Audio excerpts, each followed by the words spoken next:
De novo a equipe do Douradense 0-0 aqui no estádio Coronel Vicente José Neto, aqui no estádio do CAB, aqui na cidade de Brotas. O CAB jogando diante da sua torcida. O Vandinho vem pro balanço defensivo, entregou pro Pedrão. Olha, o Pedrão não quer saber de brincadeira, dá de bico, ajeitou no peito por ali o Cubatão, boa bola, a sobra ainda é dele, já disparou o Fabinho, pode até bater, bateu! Gol!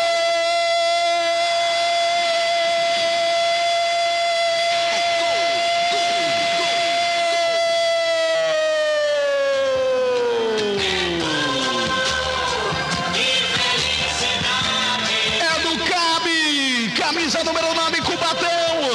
Ele dominou, sentiu que tinha espaço, soltou a bomba de perna direita. Cubatão, camisa número 9. O CAB abre o placar aqui no Coronel Vicente José Neto, em Brotas, diante da sua torcida. Para delírio do torcedor que comparece para dar apoio ao CAB.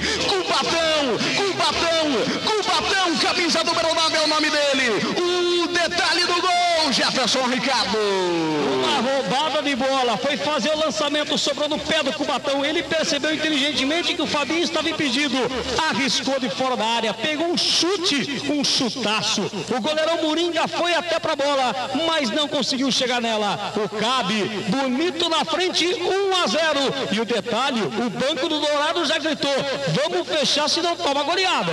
Ah, rapaz, Cubatão, camisa número 9, o nome do gol. Aos 20 minutos jogados do primeiro tempo, Cubatão soltou a bomba, não deu pro goleiro Moringa, voou pra bola, mas não achou nada, não deu pro goleiro Moringa, a bola foi morrer no fundo do gol. Agora CAB 1, Douradense 0, olha o CAB chegando de novo, dominou, boa bola na esquerda do Fabinho pro Cleiton, vai chegar batendo pra fora, o goleiro Moringa só acompanha.